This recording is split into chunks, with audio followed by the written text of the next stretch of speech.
저는 요즘 들어서 이런 생각이 더욱더 많이 들더라고요. 이제 그렇잖아요. 목사라고 해서 더 막 여러분들보다 엄청난 신앙을 가지고 막 엄청난 능력을 부리고 막 이렇다기보다는 저도 한 명의 사람인 것이죠. 저도 많은 시험에 넘어지고 연약한 사람인 것이죠. 근데 살아오면서 많이 느끼는 것은 하나님께서 능력으로 이끌어 주시는 삶을 살고 있다는 것을 더욱더 많이 느끼고 있습니다. 그래서 특별히 올해 들어서 제가 말씀을 뽑았던 것을 여러분들에게 이야기를 했었는데 그런 느낌은 있었거든요. 근데 말씀대로 이루어지는 게 굉장히 많이 느껴지더라고요. 요번에 말씀을 제가 뽑은 것은 많은 영혼들을 주님 안에서 만나게 된다는 그런 말씀이었어요. 그래서 그 영혼들에게 하나님의 말씀을 전달해야 되겠구나, 이런 생각이 더욱더 많이 들었습니다. 오늘 말씀의 제목은 하나님의 나라가 너희에게 라는 제목으로 말씀을 생각해 보았으면 좋겠습니다. 하나님께서는요, 여러분들에게 어떠한 식으로 역사하고 계십니까? 하나님께서는 여러분들 각각 한 명 한 명에게 놀라운 계획이 있다는 것을 여러분들은 믿고 계십니까? 여러분들 한 명 한 명이 어려서부터 신앙생활을 해왔든 아니면 나이를 먹어서 신앙생활을 해왔든 이 모든 순간들 속에 하나님께서는 계획이 다 있으시고 그 계획을 따라 많은 영혼들이 하나님께 돌아오기를 바라시는 하나님의 놀라운 마음들이 있다는 것을 우리는 생각해야 될 것입니다. 그래서 오늘 지은이가 찬양을 했듯이 이 세상 어떤 것 하나도 당연한 것이 없더라라는 것이 바로 오늘 말씀의 주제일 것 같은 생각이 듭니다. 여러분들, 당연하다는 말을 평소에 자주 쓰십니까? 당연하지라는 말씀을 평소에 자주 쓰십니까? 저는 살아오면서 당연한 것은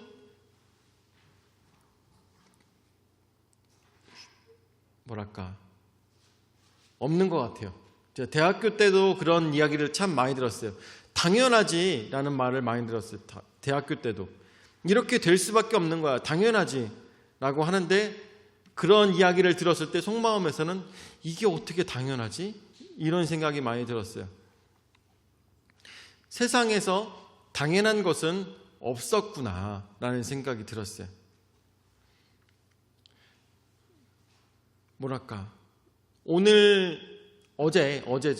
어제 이렇게 눈이 많이 왔습니다. 그래가지고 제가 이렇게 보고 있어요.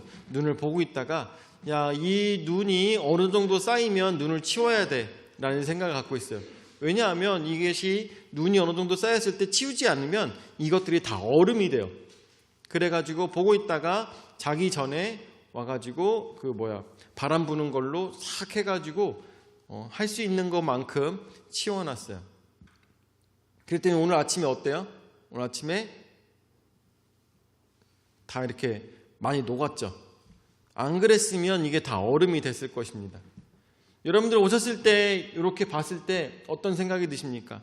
봤을 때 당연히 눈이 쓸려 있네, 당연히 청소가 돼 있네, 당연히 교회가 깨끗하네, 당연히 누가 치웠네 라고 생각할 것이 아니라 누군가는 그것을 위해서 봉사하고 헌신한다는 것을 우리는 꼭 기억해야 된다는 것이죠. 어제 저녁 때 제가 그렇게 치웠지만 어떤 사람한테는 그것이 당연하다고 생각할 수도 있습니다. 그런데 전혀 그것은 당연한 것이 아니라는 것이죠. 언제나 그것에 대해서 우리가 하나님께 영광을 올려드리고 살아야 될 것이죠. 당연한 것은 없더라. 말씀에 나오는 것처럼 오늘 첫 번째로 친히 가시려는 각 동네와 각 지역에 대해서 말씀하고 계십니다. 1절서부터 10장 1절서부터 말씀을 보니까 그 후에 주께서 따로 70인을 세우사 친히 가시려는 각 동네와 각 지역으로 둘씩 앞서 보내시며 라고 이야기하고 있습니다. 예수님께서 이제 제자들에게 말씀하시고 저들을 가르치셔서, 그리고 뿐만 아니라 저들에게 권능을 주셔서 약 70인이 나가서 어때요? 각 동네와 각 지역으로 다니며 하나님의 말씀을, 천국 복음을 전달하고자 갔습니다. 그런데 여기서 여러분들 우리가 생각해야 될 것이 있습니다. 70인을 세우사 어디로 보냈다고 했습니까? 친히 가시려는 각 동네와 각 지역으로 보냈다라는 것입니다. 결국 그 얘기는 무슨 얘기냐? 얘네들을 가지 않았으면 누가 갈 거였어요? 예수님께서 가실 곳이었다는 것입니다.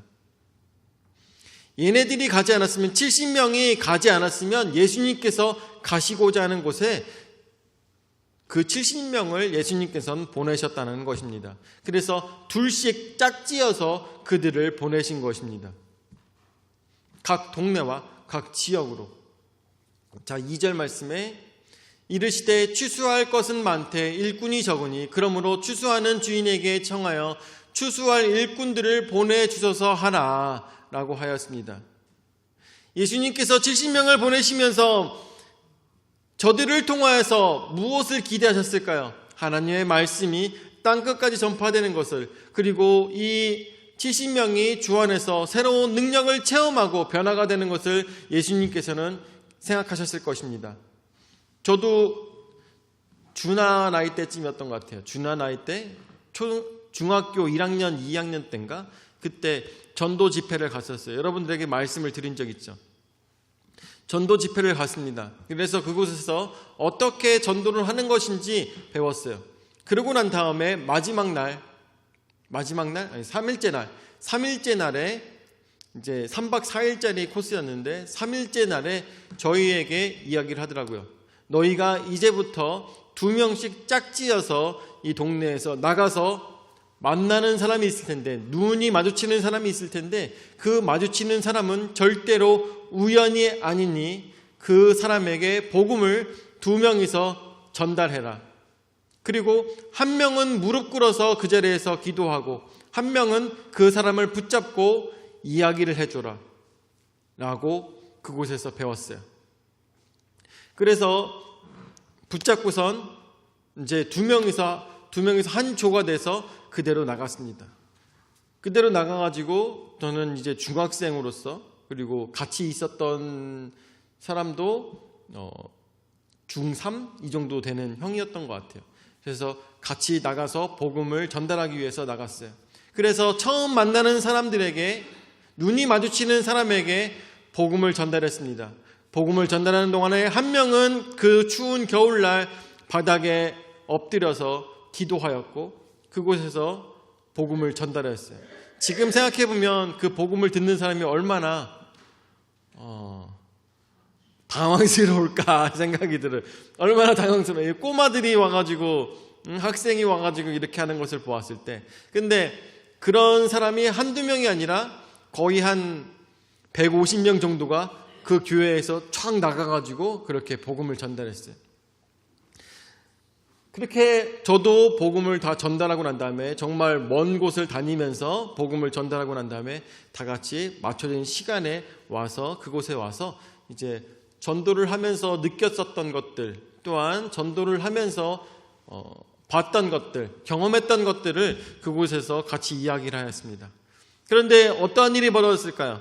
많은 학생들이 울고 불며 자신들이 얼마나 연약한 인생을 살아왔고, 또한 자신들이 얼마나 전도를 안 했으며 자신들이 얼마나 예수님 마음을 모르고 살아왔는지를 그곳에서 간증하게 된 것이죠. 내가 여기에 와서야, 그제서야 전도할 마음이 생겼고, 그제서야 하나님의 은혜가 뭔지 알게 됐고, 그제서야 예수님께서 가시고자 하는 땅에 내가 보내졌던 것을 그제서야 깨달아 알았다는 것이죠. 걔네들 얘기를 들어보니까 가다가 멈춰선 곳에서 기도했어요. 멈춰선 곳, 그리고 멈춰선 곳에서 말씀을 전달했습니다. 그런데 멈춰서는 곳이 꼭 좋은 자리만은 아니었겠죠. 어떤 사람은 아스팔트였고 어떤 사람은 정말로 빙판 위였어요. 어떤 아이들은. 그런데도 불구하고 어떻게 했을까요? 빙판이네, 조금 비껴나서. 전혀 그런 거 없었습니다. 빙판 위에서 기도했어요. 처음으로 만난 사람이 횡단보도에서 만났어요. 어떻게 했을까요? 아이들은 횡단보도에서 시간이 되도록, 시간이 30초 정도 되잖아요. 그동안에 그곳에서 엎드려서 기도하고 30초 동안 그 사람에게 복음을 전달했습니다. 그러고 났더니 어떻게 됐어요? 막 놀라운 많은 사람들이 돌아와서 내가 예수 믿겠다고 하는 사람들이 많아졌을까요? 여러분들, 그렇지 않습니다. 그런 것이 아니에요. 어떻게 됐어요? 복음을 전달하던 그 학생들이 다 깨어지게 됐다는 것이죠. 변화가 됐어요. 다 생각에 변화가 생겼어요. 내가 왜 이렇게 살았을까? 내가 왜 이렇게 철없이 살았을까? 그리고 자신의 죄들을 다 고백하기 시작했죠. 내가 이렇게 살아왔다. 내가 이렇게 살아왔다. 여러분들, 저녁 6시에 시작한 간증 집회가 밤 1시, 2시, 3시가 되도록 계속 이런 일들이 있었고 저런 일들이 있었고, 나오고 싶은 사람만 나와서 얘기하세요 라고 했을 때 모두 다 내가 경험한 것이 가장 크다라고 하면서 나와가지고 얘기하는데, 새벽 3시까지 막 애들이 계속 얘기를 했어요. 그것도 강단에 나와서, 모두 다 앉아있는데 강단에 나와서 하는데, 그러한 일들이 있었습니다.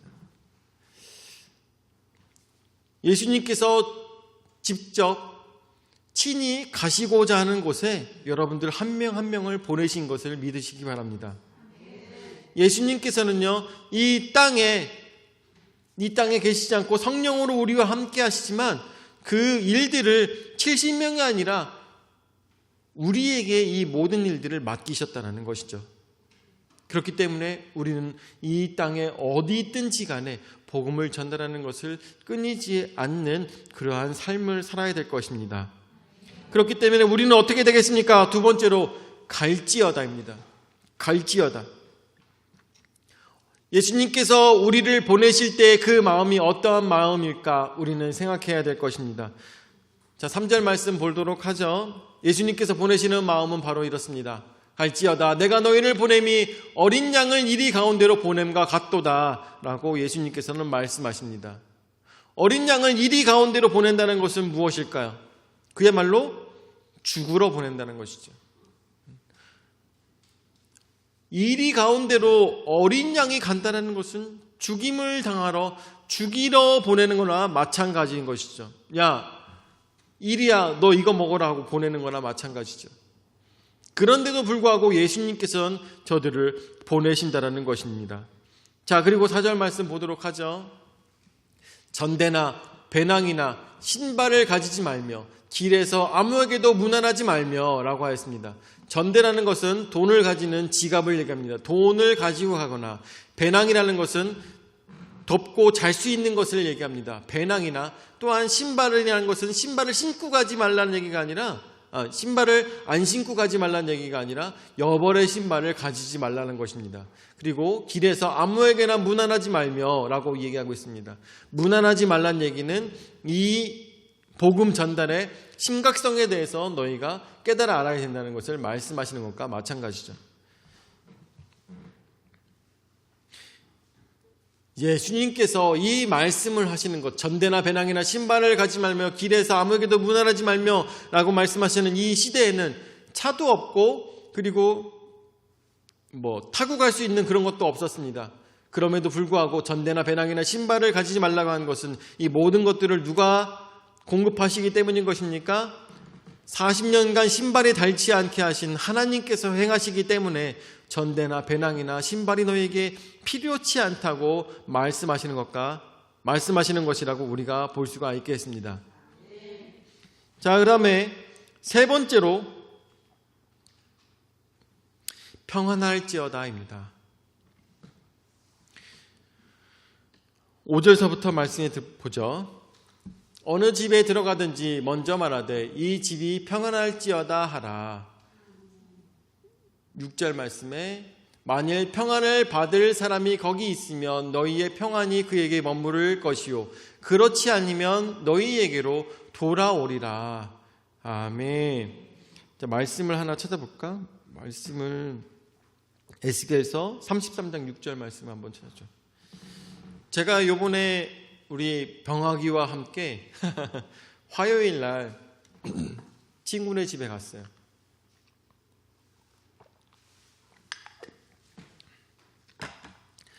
종일이네 친구네 집에 갔습니다. 에스겔서 33장 6절 말씀. 그리고 그 친구를 병아기와 같이 만나가지고 얘기를 했어요. 근데 이제 갇힌 친구들과 이거야? 에스겔서 33장 6절. 이 친구가 뭐랄까 요즘 그런 얘기를 해요. 시간이 너무 없어가지고 돈 쓸 시간이 없대요. 그래가지고 친구들이 왔을 때 200g에 15,000원짜리 되는 삼겹살을 굉장히 맛있는 집을 데려왔어요. 그렇게 해가지고 저하고 병아기를 아주 그냥 굉장히 먹여놨어요. 엄청 배부르게 먹었어요. 그리고 난 다음에 자기가 그거를 다 내더라고요, 돈을. 그러면서 하는 얘기가 자기가 요즘 너무 바빠갖고 돈 쓸 데가 없어갖고 이렇게 시골 사람들은 한 번씩 돈을 쓴다고 그런 얘기를 하면서 얘기를 했어요. 그리고 이 친구가 같이 얘기를 했어요. 가기 전에도 그런 얘기를 했었는데 와서 어머니께 기도 좀 해달라고. 자기가 얘기를 하는 것과 아무래도 목사라는 사람이 와가지고 얘기하는 것은 너무나도 다르다라고 얘기를 하더라고요. 그래서 친구네 집에 온다고 생각하지 말고 성도네 집에 신방 오는 거라고 생각하고 오라고 그렇게 얘기를 하더라고요. 그래갖고 혼자 생각에 그러게 친구네 집이었으면 안 갔을 텐데 라는 생각이 들더라고요.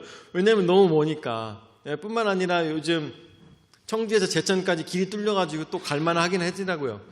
그래서 많이 시간이 짧아지긴 했는데 이제 그곳에 가서 기도하고 어머니 붙잡고 기도하고 여러 가지 일들을 막 했습니다. 이제 그러고 있는 동안에 제가 저녁 5시까지 다시 집에 돌아와야 돼요. 왜냐하면 저희 아내가 일을 가야 되기 때문에. 그래가지고 그 청주에서 출발하기 전에도 우리 종일이한테 줄 것이 많아가지고 바리바리 쌌어요. 뭘 싸갔냐면은 일단은 가면서 마실 커피를 제가 싸고 그 다음에 이 친구한테 제가 깜빡하고 주지 못한 달력 2개를 준비를 했어요. 그리고 난 다음에 혹시 모르니까라는 생각에 제 친구들을 위해서 뽑아놓은 말씀 카드, 제 친구 부연이와 그리고 호진이와 종일이와 또한 정규를 위해서 그리고 병아기를 위해서 뽑아놓은 것들 다 있었는데 병아기는 이제 줬고 그러고 난 다음에 다른 친구들을 위해서 뽑아놨던 이 말씀 카드까지 싹 챙겨가지고 병아기가 운전하기로 해가지고 차를 타고 갔습니다.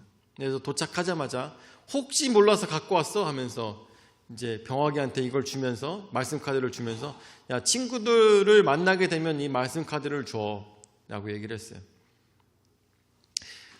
그래가지고 병아기가 그래서 받고 이제 같이 얘기를 하다가 3시쯤 돼가지고 야 우리 이제 출발해야 되겠다 하고선 주섬주섬 일어나가지고 나오고 있었어요. 그런데 저희가 가다가 높은 산을 봐가지고 야 저 산 한번 올라가 보자 제가 얘기를 했어요. 그런데 병아기는 그 산을 한번 올랐던 적이 있었기 때문에 가지 말자 그러더라고요. 거기 가지 말자. 그래갖고 옆에 있던 우리 종일이가 그러면은 거기 가지 말고 송계계곡이라는 곳을 가라고 하더라고요. 거기는 멋있어 라고 얘기하더라고요. 그래가지고 그래 그러면 거기 가보자 뭐 악어봉보다는 송계계곡 한번 가보자 라고 해서 차를 타고 그렇게 가고 있었어요. 근데 송계계곡 보니까 양옆으로 벚꽃이 아니라 벚나무가 엄청 많은 거 보니까 봄에 가면 진짜 멋있겠더라고요. 거기 막 물도 생각보다 많이 깊고 물이 다 얼고 막 그랬는데 그리고 무너져 있는 다리 뭐 그런 것들을 보니까 또 옛날 생각도 나고 막 좋게 보고 있었습니다. 그런데 그러고 있는 와중에 저희 아내한테 연락이 온 거예요. 아내가 가기로 했던 수업이 있었는데 그 수업이 취소됐으니까 더 오래 있다가 와도 돼라고 얘기가 있었어요. 그래가지고 그러면 조금 더 있다가 여기 오랜만에 나왔으니까 정말 제가 밖에 잘 못 나갔는데 오랜만에 나왔으니까 좀 더 구경하다 들어가야 되겠다 생각하고 있었어요. 그리고 난 다음에 이제 그쪽 동네를 걸어다니면서 병학이야 이런저런 얘기를 했죠. 근데 갑자기 그때 병학이한테 문자가 왔어요. 문자가 무슨 문자냐면 그렇게 어머니께서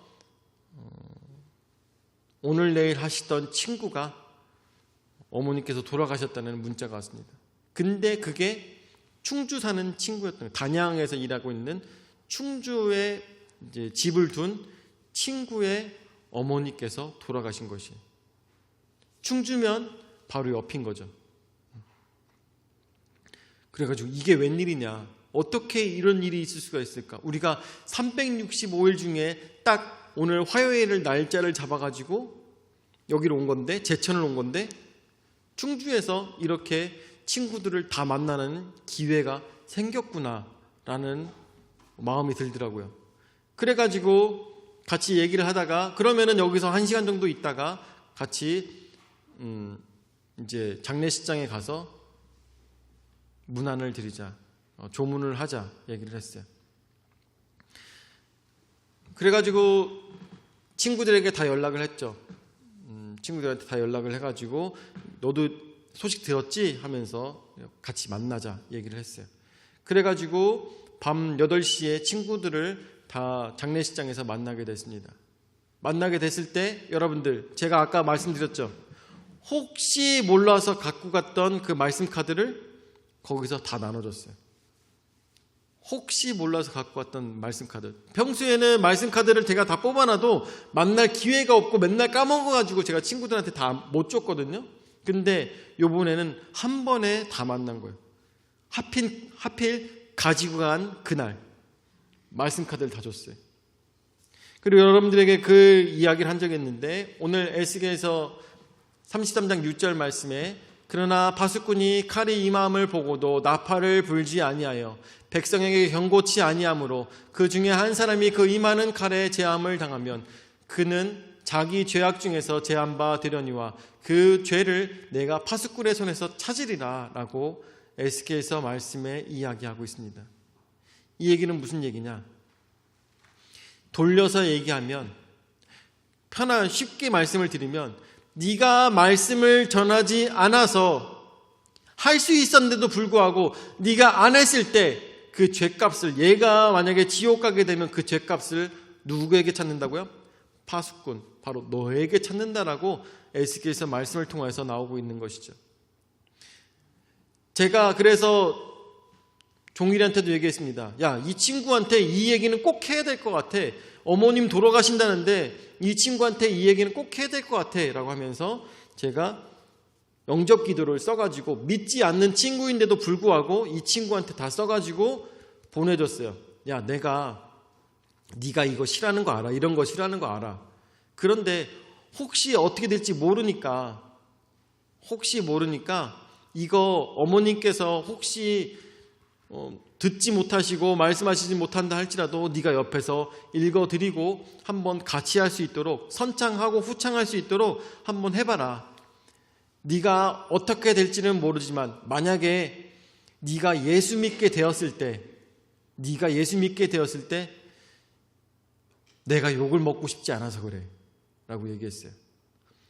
만약에 이 친구가 나중에라도 예수님 믿게 됐을 때, 야, 네가 목사라는 친구가 어떻게 우리 어머니 돌아가신다는데 영접기도 하나 시키진 않았냐? 라고 얘기를 한다면 저는 정말 고개를 들 수가 없을 만큼 창피한 일일 것입니다. 그래가지고 친구가 이런 거를 싫어하는데도 불구하고 제가 얘기를 해줬어요. 이번 장례식장에 만났을 때도 친구한테 물어봤습니다.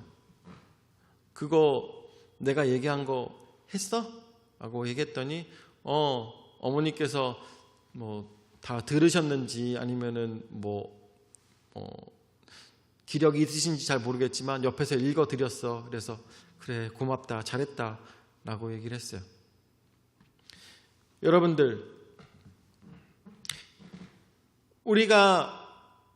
저는 요번에 이렇게 화요일 날 갔다 오면서 느꼈던 것은 아까도 말씀드렸다시피 이 모든 것들이 우연은 아니었다라고 여러분들에게 감히 말씀을 드립니다.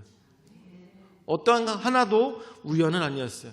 우리 병아기가 저를 위해서 운전해 줬던 것도 뿐만 아니라 우리 종일이를 만났던 것도, 또한 우리 아내가 수업이 취소가 된 것도, 그리고 그 시각에 어머님께서 돌아가신 것도 어떠한 것도 우연은 아니었다고 생각합니다. 이 모든 것들이 뿐만 아니라 그 20년 전에 이 친구와 같이 나와 소개를 시켜줬던 병아기가, 이 모든 것들이 병아기로부터 소개받았던 친구들, 호진이랑 부연이나 종일이나 이 모든 만남들이 결코 우연은 아니었다라고 저는 생각하는 것이죠. 나중에 죽을 때, 나중에 예수 그리스도를 만날 때 그 만남이, 나와 우리 친구들과 만났던 그 만남이 가장 중요한 만남이었다라고 간증하는 그날이 분명히 있을 것이라는 것입니다. 오늘 말씀에 에스겔서 33장 6절 말씀에 나오는 것처럼 예수님께서 말씀하실 것입니다. 야, 내가 너에게 모든 기회를 줬고 모든 시간까지 줬고 내가 너한테 마음까지 줬는데 왜 너는 하지 않았냐? 라고 말씀하시는 그때가 있을까 봐 저는 두렵습니다. 그리고 난 다음에 뭐라고 하십니까? 내가 파수꾼의 손에서 그 죄를 참는다라고 말씀하시는 예수님의 말씀이 있을까 봐 저는 겁이 납니다. 이 세상 살아가면서 여러분들 우연은 아무것도 없습니다. 내가 만나는 그 사람이 아마 예수님께서 오늘 나와 만나라고 하는 70인의 그 사람들이 만나게 되는 그 영혼들인 것처럼 나도 어떤 영혼들을 만날 때 그 사람이 바로 예수님께서 붙여주신 사람인지 우리는 알 수가 없다라는 것이죠. 우리는 그런 모습 속에서 어떻게 행동해야 되겠습니까? 오늘 성경 말씀이 나오는 것처럼, 자, 5절 말씀 다시 한번 볼까? 5절 말씀 나오는 것처럼 우리는 어떻게 어느 집에 들어가든지 먼저 말하되 이 집이 평안할지어다 라고 얘기합니다. 여러분들, 모르는 사람 집에 들어가서 말하는 것이 뭐예요? 에이레네, 샬롬 하면서 들어갑니다. 그리고 평안할지어다 6절 말씀에 만일 평안을 받을 사람이 거기 있으면 너희의 평안이 그에게 머물 것이요 그렇지 않으면 너희에게로 돌아오리라. 여러분들, 저들을 향해서 여러분들이 복을 빌어줬을 때 그 복을 받지 않으면 어떻게 된다고요? 그 복이 나에게 된다는 것이죠. 그렇기 때문에 우리는 어떻게 해야 되겠습니까? 저 사람이 받던 받지 않던 평안을 빌어주고 또한 복을 빌어주는 것이 우리의 마땅히 행해야 될 일이라는 것입니다. 그래서 7절 말씀에 저가 우리를 영접하였을 때 그 집에 유하며 주는 것을 먹고 마시라. 일꾼이 그 삭슬 받는 것이 마땅하니라. 이 집에서 저 집으로 옮기지 말라.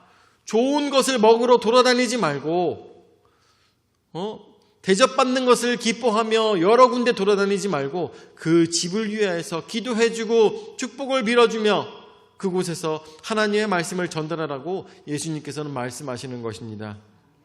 8절 말씀에 어느 동네에 들어가든지 너희를 영접하거든 너희 앞에 차려놓은 것을 먹고 9절에 거기 있는 병자들을 고치고 또 말하기를 하나님의 나라가 너희에게 가까이 왔다 하라 라고 했습니다.